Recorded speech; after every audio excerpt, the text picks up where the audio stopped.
असं आहे की आज मुंबई उच्च न्यायालयाच्या नागपूर खंडपीठाने 2 डिसेंबर म्हणजे आज होणाऱ्या मतदानाची मतमोजणी देखील ही 21 डिसेंबरला होईल अशा प्रकारचा निर्णय दिला।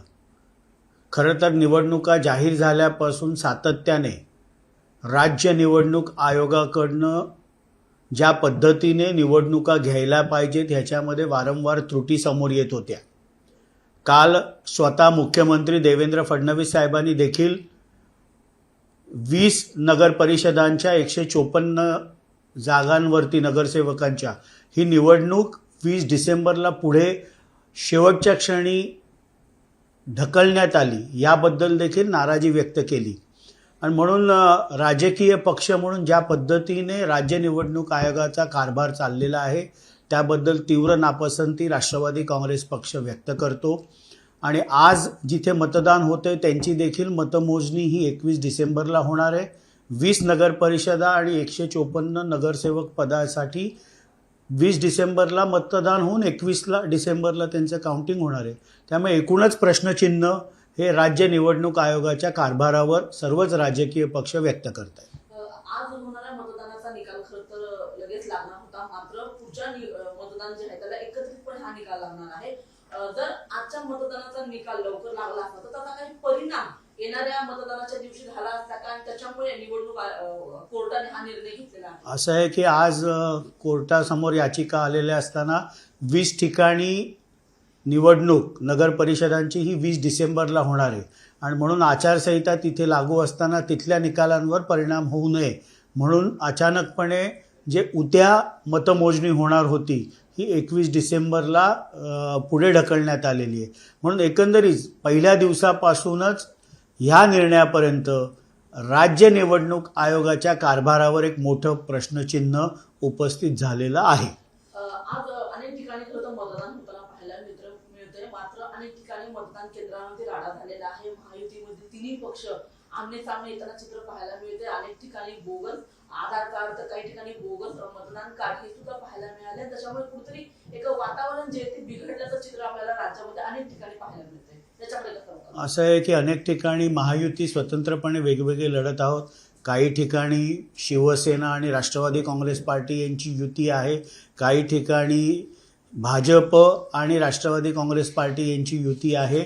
एकंदरीतच अनेक ठिकाणी महाराष्ट्रामध्ये अनेक नगर परिषदांच्या जिथे मतदान होतं तिथे संघर्ष राजकीय कार्यकर्त्यांचा दिसतोय, पण कायद्याचं पालन सर्वच राजकीय पक्षांच्या कार्यकर्त्यांनी केलं पाहिजे आणि चांगल्या पद्धतीने या निवडणुका पार पडल्या पाहिजे। खरं तर मागच्या अनेक दिवसापासून जे विरोधी पक्ष आहेत त्यांच्याकडून सातत्याने आरोप केला जात होता की मत चोरी होते, बोगस मतदान होते, आणि आज असेच अनेक प्रकार जे ते अनेक जिल्ह्यांमध्ये पाहायला मिळाले।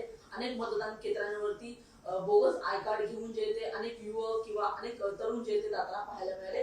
हे प्रकार जे होत आहेत ते का होत आहेत आणि अशा पद्धतीने सातत्याने विरोधक आवाज उठवून सुद्धा सातत्याने असे प्रकार घडताना का पाहायला मिळतात? असं आहे की या निवडणुका राज्य निवडणूक आयोग घेत असतं। संपूर्ण नियमांचं पालन हे प्रत्येक राजकीय पक्षांनी केलं पाहिजे। आतल्या प्रिसाइडिंग ऑफिसरनी देखील जे व्हेरिफिकेशन प्रूफ म्हणून आधार कार्ड असेल, इलेक्शन ID असेल हे देखील सक्त पद्धतीने चेक केलं पाहिजे। आणि बोगस मतदान किंवा दुबार मतदान हे कुठल्याही परिस्थितीमध्ये होता कामा नये। या निवडणुका संपूर्ण कायद्याने निवडणूक आयोगाने घालून दिलेल्या आचारसंहितेनुसारच झाल्या पाहिजेत आणि पोलिसांनी देखील कायदा सुव्यवस्था राखण्याचं काम केलं पाहिजे। जसं निकाल लांबणीवरती गेलेला आहे, विजय वडेट्टीवार यांचं असं म्हणणं आहे की मतचोरीचा हा डाव आहे आणि त्याच्यामुळे निकाल जो आहे तो लांबणीवर टाकण्यात आलेला आहे। असं आहे की निकाल लांबणीवर घेण्याचा निर्णय हा मुंबई उच्च न्यायालयाच्या खंडपीठाने नागपूर खंडपीठाने दिला। त्याचं पालन राज्य निवडणूक आयोगाला करावं लागतं।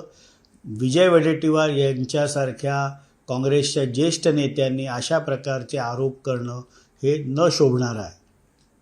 आपण बघतो की बीडमध्ये एका गाडीमध्ये पैसे सापडलेले आहेत आणि त्याच्यासोबत राष्ट्रवादी अजित पवार तुमच्या पक्षाच्या संदर्भातले काही पत्रक सुद्धा सापडलेले आहेत। त्याच्यामुळे कुठेतरी बीडमध्ये राष्ट्रवादीकडून पैशांच्या ताकदीचा वापर केला जात असल्याचा आरोप आता सुरू झालेला आहे। असं आहे की त्याबाबतची योग्य कारवाई तिथलं पोलीस बीडचे घेतील। याबाबतची अधिक माहिती मी नक्की घेईन. पण निवडणूक आयोगाने ज्या काही नियमान दिलेले आहेत त्या नियमानेच ही निवडणूक झाली पाहिजे. आपण म्हणतो की रायगडच्या महाडमध्ये पुन्हा एकदा तटकरे आणि यांचा वाद जो आहे भरतशेठ गोगावले त्यांचा पाहायला मिळाला. सगळे कार्यकर्ते एकमेकांना भेटले, तिथे हाणामारी झाली. त्याच्यामध्ये गोगावले त्यांचे सुपुत्र देखील होते, त्यांच्यावर देखील रिव्हॉल्वर दाखवण्यात आले. कुठेतरी हा जो सगळा प्रकार घडलेला आहे, कायदा सुव्यवस्थेचं नियंत्रण नाहीये का, किंवा हे जे दोन महायुतीमधील जे दोन पक्ष आहेत त्यांच्यामधला पुढे तो एक जे वाद होता तो अजूनही संपत नाहीये का, का हे सतत होत आहे? असं आहे की महाडला भारतीय जनता पार्टी आणि राष्ट्रवादी काँग्रेस पार्टी अशी युती आहे, विरुद्ध शिवसेना, अशा प्रकारचं त्या नगर परिषदेमधलं चित्र आहे. नेमकं तिथे कोणी कोणाला रिव्हॉल्वर दाखवली, कोणी कोणाला पोलिसांना ती रिव्हॉल्वर दिली, याबाबतची सखोल चौकशी होईल. पण कायद्याचं पालन हे राष्ट्रवादी काँग्रेस पक्ष नेहमीच करत आलेलं आहे आणि गुंड प्रवृत्ती महाडची कोणाची आहे हे महाडच्या जनतेला माहिती आहे. पण सातत्याने आपण बघतो की आता स्वतः हा संपूर्ण जो राडा झालेला आहे, त्याच्यानंतर मंत्री गोगावले सुद्धा रस्त्यावरती उतरले आणि कुठेतरी त्याच्यामुळे परिसरामध्ये तणावाची स्थिती निर्माण झालेली आहे. जे गोगावलेंकडून किंवा तटकरेंच्या कार्यकर्त्यांकडून जे वारंवार हे हाणामारी असतील किंवा राडा करण्याचा प्रकार असतील, हे सगळं आजच्या मतदानाच्या दिवशी घडत आहे. रायगडच्या जनतेला माहिती आहे की कायम सातत्याने विवादित वक्तव्य करणं, कायद्याचं राज्य असताना कायदा तोडणं ही ज्यांची सवय आहे त्यांनीच हाणामारीला सुरुवात केली.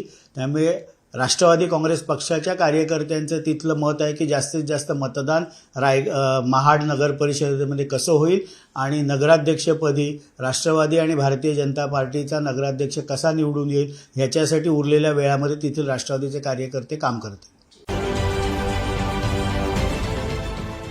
देश विदेशातील प्रत्येक घडामोडींचे लाईव्ह अपडेट मिळवण्यासाठी आता साम टीव्हीच्या सर्व सोशल मीडिया प्लॅटफॉर्मला लाईक, फॉलो आणि सबस्क्राईब करा.